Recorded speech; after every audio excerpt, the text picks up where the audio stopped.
le mot réel. Et en fait, qu'est-ce que ça veut dire?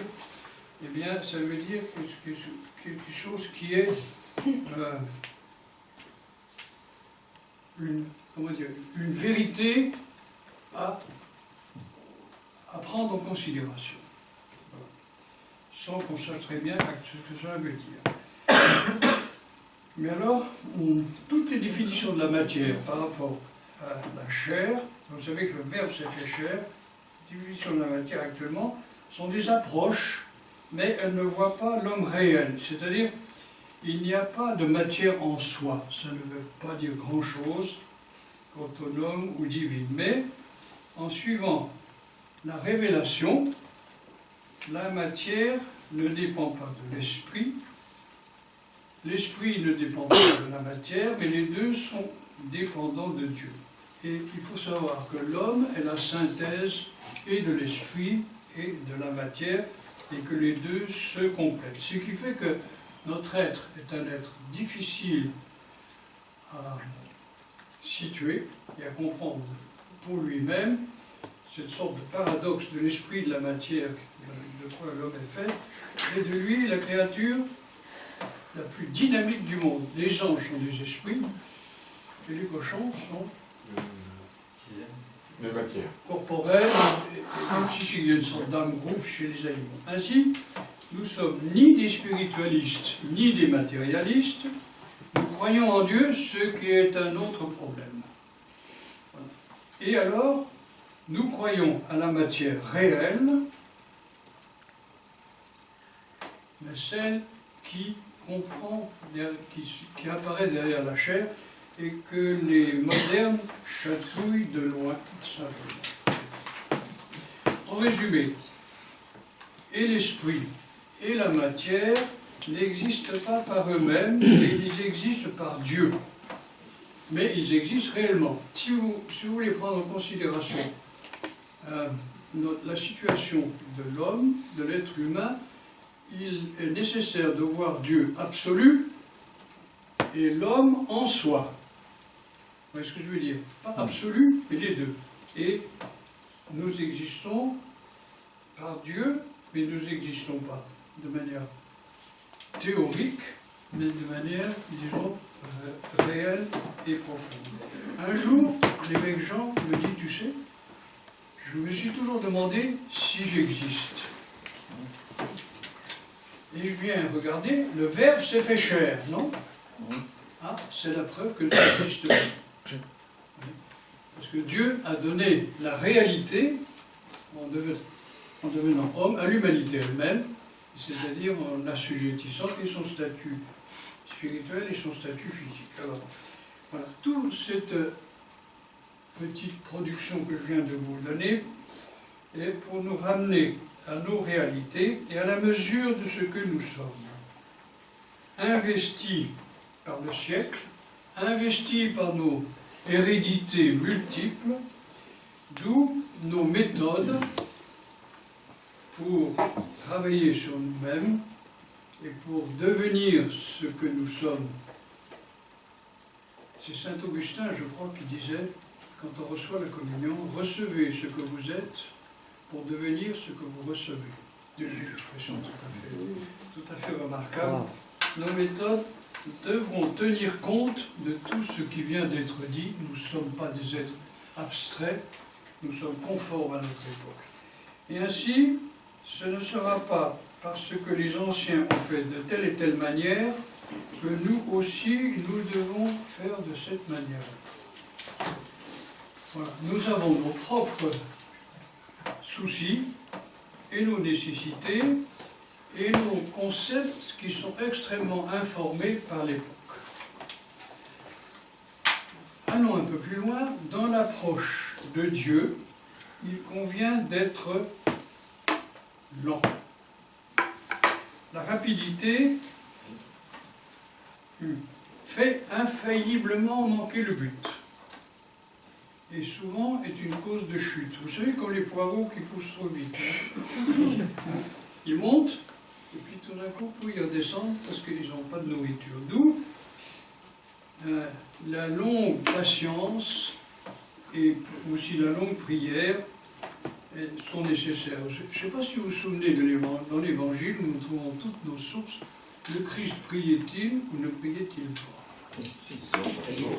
Il priait longuement.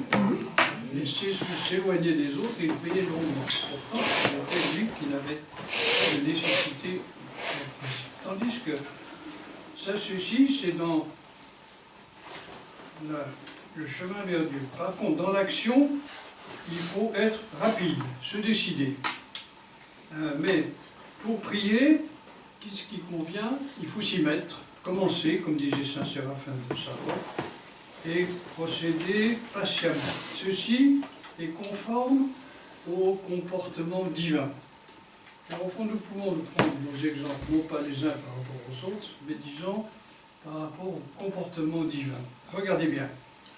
Quand nous fêtons les périodes liturgiques de Carême et de l'Avent, le Carême de Pâques, l'Avent de Noël, on répète avec les prophètes, « Voici, il vient ». Et on attend combien de temps? Des millénaires, non? Vous avez remarqué? Voilà. Puis tout d'un coup, en 30 ans, tout est accompli. C'est rapidité. Qu'est-ce que ça veut dire? Premièrement, que l'homme n'est pas prêt, qu'il se prépare. Deuxièmement, qu'il se purifie, mais avec lenteur, car tel est le fait de notre humanité, car Dieu aussi s'approche lentement de nous. Il y a une précaution divine qui est tout à fait extraordinaire. Et enfin, notre action divine, notre action à nous, ensuite vient de manière très rapide. Donc je répète, aller lentement vers Dieu, rapidement vers le monde, vers soi et dans l'action et dans la décision. Alors en fait, notre sujet, c'est comment aller vers Dieu, car c'est notre accomplissement, se fait dans ce domaine. Je m'étais posé une question il n'y a pas longtemps, car le Christ a annoncé son deuxième avènement. Il a donné, vous prenez dans l'Évangile, il annonce tous les phénomènes qui vont accompagner sa deuxième venue. Vous vous souvenez, il y a les tremblements de terre, il y a les souffrances et les douleurs de l'enfantement. Ce n'est pas ceux de la femme, c'est ceux des civilisations et des cultures, ainsi de suite, c'est précis. Il dit, nul ne... C'est le jour. Sauf le Père.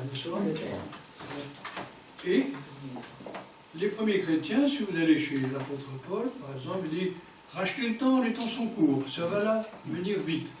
Et vous avez remarqué, c'est pas si vite que cela. Ça fait combien d'années qu'il annonce ceci?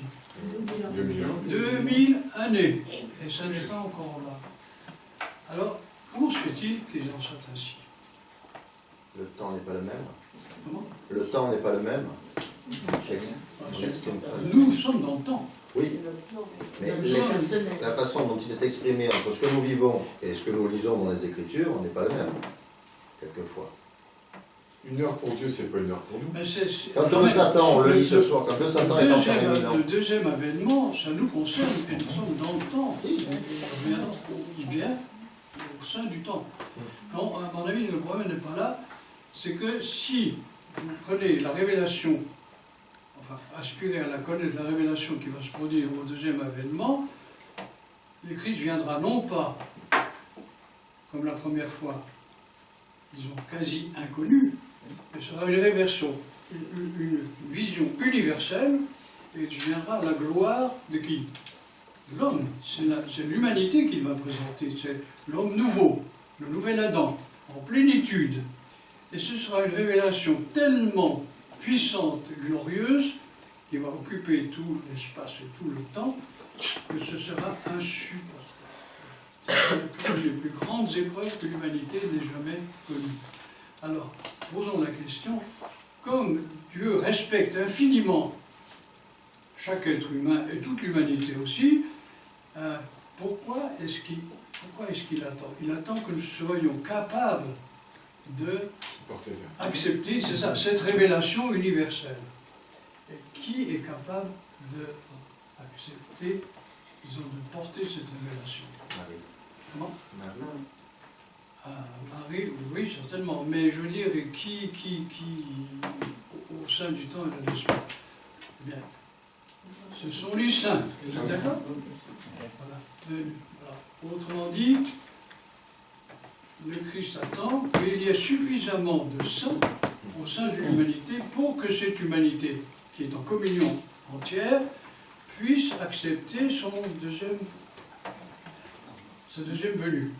Voilà. Alors il y a quelqu'un qui travaille, si je puis dire, en sous-main, c'est le Saint-Esprit, et nous aussi, qui travaillons, et c'est ce qu'on essaye de conquérir ici. Je ne sais pas si je me fais comprendre, mais telle est la grande situation du sujet. Alors résumons tout ceci, peut-être, d'une certaine manière, le travail sur soi, dont la prière est probablement le couronnement, a pour but de procéder vers Dieu, de connaître Dieu en esprit et en vérité. Vous savez, le Christ dit dans l'Évangile, ils sont venus, ils sont déjà là, les adorateurs en esprit et en vérité. Qu'est-ce que ça veut dire?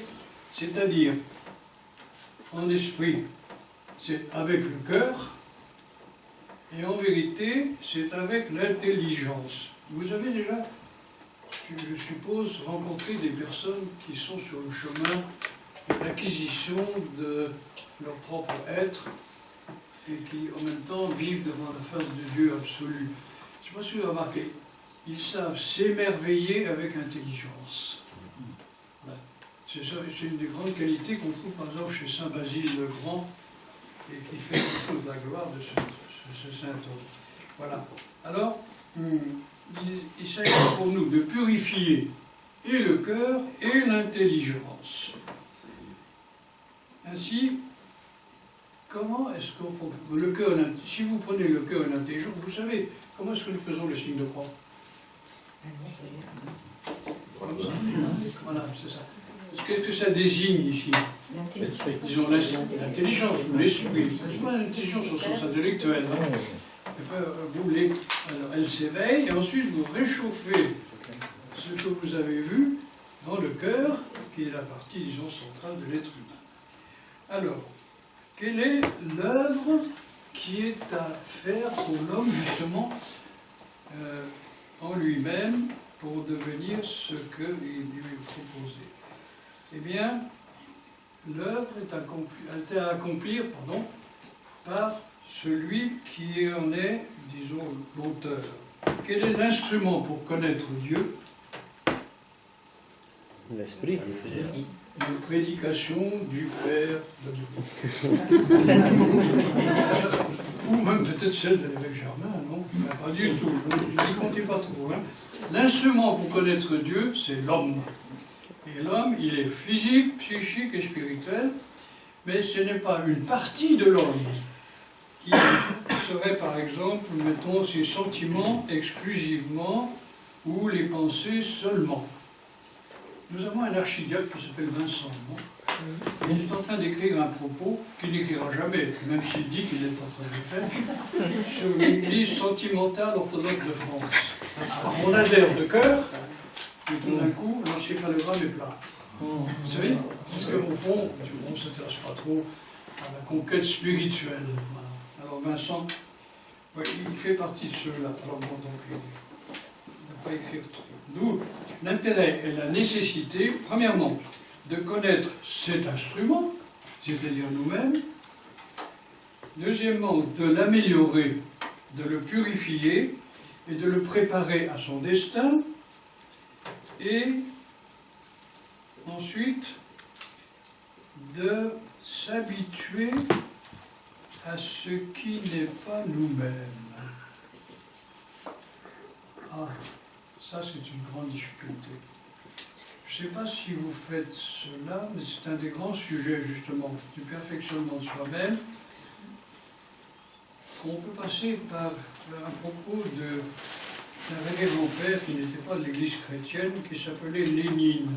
Vous vous souvenez que Lénine disait une chose, il dit « Chez nous, en Russie, on a besoin de l'autre. » Et l'autre, il s'appelle Boger. Boger, en russe, ça veut dire Dieu. C'est Lénine qui disait ça. C'est Lénine qui disait ça. En fait, on dit chez nous, en Russie.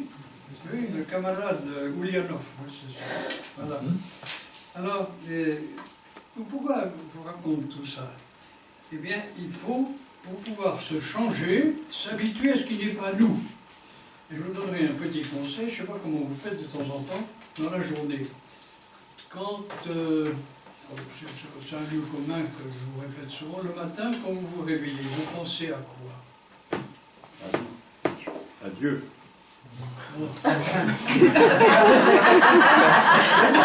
C'est vrai? Si c'est vrai. Bien, moi je pense au café. C'est pour l'éviter, monsieur. Le café que je vais boire. Vous prenez du thé. Il est acheté le matin.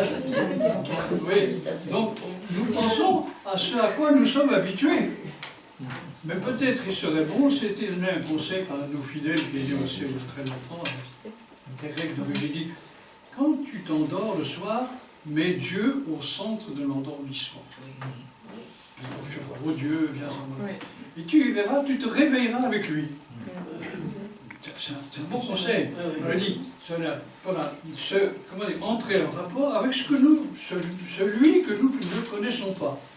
Alors, il y a beaucoup de formules. Vous pouvez par exemple dire béni soit la Sainte Trinité, l'indivisible, comme on commence la liturgie, immortelle ou invisible.